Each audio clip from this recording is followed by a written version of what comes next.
Hello everyone, welcome to Learn with Yasmin. আজি ভিডিঅ'ত আমি আলোচনা কৰিম ক্লাছ 12 বায়োলজিৰ চেপ্টাৰ 13 জীৱ আৰু আবাদী। আজিৰ আমাৰ টপিক হৈছে পৰিভ্ৰমণ।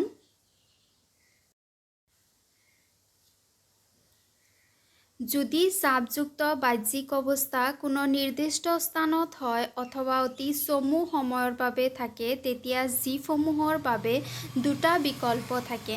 তাৰমানে যিটো বাহ্যিক অৱস্থাৰ পৰিৱৰ্তনৰ সৈতে আমি দুই ধৰণৰ জীৱ চাইছিলোঁ। এটা আছিল নিয়ন্ত্ৰণকাৰী যিবোৰে বাহ্যিক পৰিৱেশৰ যেতিয়া পৰিৱৰ্তন হয় নিজক খাপ খুৱাব পাৰে, আৰু এটা আছিল অনুৰূপকাৰী যিবোৰে নিজকে খাপ খুৱাব নোৱাৰে। ইহঁতে কিছুমান ব্যৱহাৰজনিত পৰিৱৰ্তন কৰি লয়।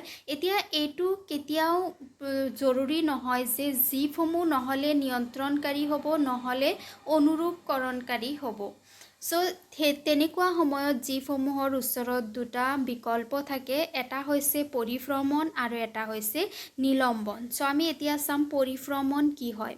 পৰিভ্ৰমণ মানে হৈছে কি, যেতিয়া জীৱ থকা এটা বাসস্থানত যিটো ইহঁতৰ নিচি হয়, যিটো ইহঁতৰ বাসস্থান হয়, সেইটো বাসস্থানত যদি কিবা বাহ্যিক পৰিৱৰ্তন ঘটে আৰু সেইটো পৰিৱৰ্তন যদি জীৱবোৰে সহ্য কৰিব নোৱাৰে, তেতিয়া জীৱবোৰে টেম্পৰাৰিলি সেইটো ঠাইৰ পৰা আন এটা ঠাইলৈকে গুচি যায়, আৰু তেতিয়ালৈকে সেই ঠাইত থাকে যেতিয়ালৈকে সিহঁতৰ যিটো বাসস্থান আছে সেইটো বাসস্থান সুইটেবল কণ্ডিশ্যনত ঘূৰি নাহে। জীৱই চাপযুক্ত অৰ্থাৎ প্ৰতিকূল আৱাসস্থলীৰ পৰা কোনো অনুকূল স্থানলৈ সাময়িকভাৱে গতি কৰে আৰু আৱাসস্থলীৰ প্ৰতিকূল অৱস্থাৰ সমাপ্তি ঘটিলে পুনৰ নিজৰ স্থানলৈ উভতি আহে। তাক কি বুলি কোৱা হয়? পৰিভ্ৰমণ বুলি কোৱা হয়। পৰিভ্ৰমণ হৈছে এটা টেম্পৰাৰী, এটা সাময়িক কিছু সময়ৰ কাৰণে কৰা এটা মুভমেণ্ট, যাৰ দ্বাৰা জীৱই যিটো বাহ্যিক পৰিৱেশ আছে সেইটোৰ পৰা হাত সাৰিব বিচাৰে।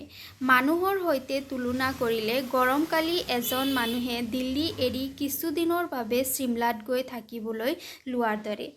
মানুহৰ ক্ষেত্ৰত কি হয় যে কেতিয়াবা বহুত বেছি গৰম, গ্ৰীষ্মকালত গৰম বহুত বেছি হয় আৰু দিল্লীতো বহুত বেছি গৰম হয়। সেইটো সময়ত ব্যক্তিজনে দিল্লীৰ পৰা কিছুদিন গৈ পেলাই চিমলা থাকিব পাৰে, কাৰণ চিমলাত কি হয়, পৰিৱেশটো অকণমান ঠাণ্ডা হয়। গতিকে তেওঁ আকৌ কি হয় যে যেতিয়ালৈকে দিল্লীৰ যিটো উষ্ণতা আছে সেইটো নকমে তেতিয়ালৈকে তেওঁ চিমলাত থাকিব পাৰে। যেনেকুৱা কি হয় যে সাধাৰণতে মে' জুন মাহত বহুত বেছি পিকত থাকে গৰম, সেইটো সময়ত তেওঁ ছাপ'জ চিমলা গুচি গ'ল, বেংগলোৰ গুচি গ'ল, তাৰপিছত আকৌ কি হ'ল যে তাৰ পৰা কিছু দিনৰ পিছত যেতিয়া পৰিৱেশ আকৌ নৰ্মেল হৈ যায় তোমাৰ অক্টোবৰ নৱেম্বৰত, তেতিয়া আকৌ তেওঁ নিজৰ ঠাইলৈকে ঘূৰি আহিব পাৰে। বা আমাৰ অসমৰ কথা ভাবিলে, আমাৰ অসমত যেতিয়া গৰমকালি হয় তেতিয়া আমি কি কৰিব পাৰোঁ, অসমৰ ওচৰত থকা যিবোৰ ঠাণ্ডা ঠাই আছে, যেনেকুৱা শ্বিলং আছে, আমি শ্বিলঙলৈ গৈ পেলাই 2-3 মাহ থাকিব পাৰোঁ। তাৰপিছত যেতিয়া আকৌ অসমৰ উষ্ণতা কমি আহে তেতিয়া আকৌ আমি শ্বিলঙৰ পৰা অসমলৈ গুচি আহিব পাৰোঁ। এইটো হৈছে কি পৰিভ্ৰমণ।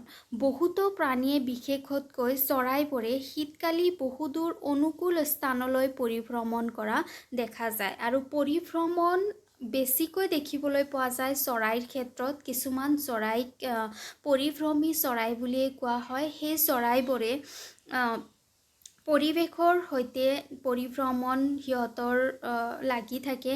যেতিয়া যিটো ঠাইত সিহঁতৰ কাৰণে পৰিৱেশটো অকণমান কম বেছি হৈ যায়, তেতিয়া সিহঁতে সেই ঠাইৰ পৰা বেলেগ ঠাইলৈ ফ্লাই কৰে, গুচি যায় উৰি পেলাই, তাৰপিছত তাতে থাকে, আকৌ সেই ঠাইত ঘূৰি আহে বা বেলেগ ঠাইলৈ গুচি যায়। চৰাইৰ ক্ষেত্ৰত পৰিভ্ৰমণ বেছিকৈ দেখিবলৈ পোৱা যায়। প্ৰতিটো শীততে বিখ্যাত কেওলাদেউ ৰাষ্ট্ৰীয় উদ্যান, ভৰতপুৰ ৰাজস্থানলৈ চাইবেৰিয়া আৰু অন্য অতি শীতপ্ৰধান অঞ্চলৰ পৰা হাজাৰ বিজাৰ চৰাই আহি শীতৰ আলহী হয়হি। যিবোৰ সাইবেৰিয়াত বহুত বেছি তোমাৰ ঠাণ্ডা হয় আৰু যেতিয়া শীতকালি হয় সাইবেৰিয়াত তেতিয়া ঠাণ্ডা বহুতে বেছি হয় সেইটো সময়ত সাইবেৰিয়াৰ পৰা চৰাইবোৰ ৰাজস্থান ভৰতপুৰ এইবোৰ ঠাইলৈকে আহি পেলাই আলহী হৈ পেলাই কিছুদিন এই ঠাইসমূহত থাকে আকৌ যেতিয়া সাইবেৰিয়াৰ উষ্ণতা নৰ্মেল হৈ যায় তেতিয়া আকৌ সিহঁতে সেই ঠাইলৈ গুচি যায় সো আমি তিনি ধৰণৰ জীৱ চালো এটা আছে সিহঁতৰ পৰিৱেশ যিয়ে নোহোৱা কিয় ঠাণ্ডা পানী যিমান অজৈবিক কাৰকসমূহৰ পৰিৱৰ্তন নোহোৱা কিয় সিহঁতে নিজৰ শৰীৰৰ আভ্যন্তৰীণ বিপাকীয় ক্ৰিয়াকলাপৰ দ্বাৰা সেইটো ঠাইত থাকিব পৰাকৈ নিজৰ শৰীৰটোক পৰিৱৰ্তন কৰি লয় আমি অনুৰূপকৰণকাৰী জীৱ চালো অনুৰূপকৰণকাৰী জীৱসমূহে কিছুমান ব্যৱহাৰজনিত পৰিৱৰ্তন আনে একেবাৰে কাম বন নকৰে একে ঠাইতে থাকি যায় তেনেদৰে সিহঁতে সেই যিটো সময় থাকে সময়টো পাৰ কৰে তাৰপিছত আমি পৰিভ্ৰমণ চালো পৰিভ্ৰমণৰ দ্বাৰা মানুহে নিজৰ বাসস্থান পৰিৱৰ্তন কৰে কিছুদিনৰ কাৰণে সাময়িকভাৱে টেম্পৰাৰী আৰু বেলেগ ঠাইত গৈ পেলাই থাকে আকৌ পৰিৱেশ যেতিয়া ঠিক হয় তেতিয়া সিহঁতে নিজৰ ঠাইত ঘূৰি আহে সো নেক্সট ভিডিঅ'ত আমি নিলম্বন চাম আজি ভিডিঅ'ত ইমানখিনিয়ে ভিডিঅ' কেনেকুৱা পালা জনাবা ভাল লাগিলে লাইক কৰিবা বন্ধু বান্ধৱৰ সৈতে ভিডিঅ' শ্বেয়াৰ কৰিবা আৰু চেনেল ছাবস্ক্ৰাইব কৰিবা থেংক ইউ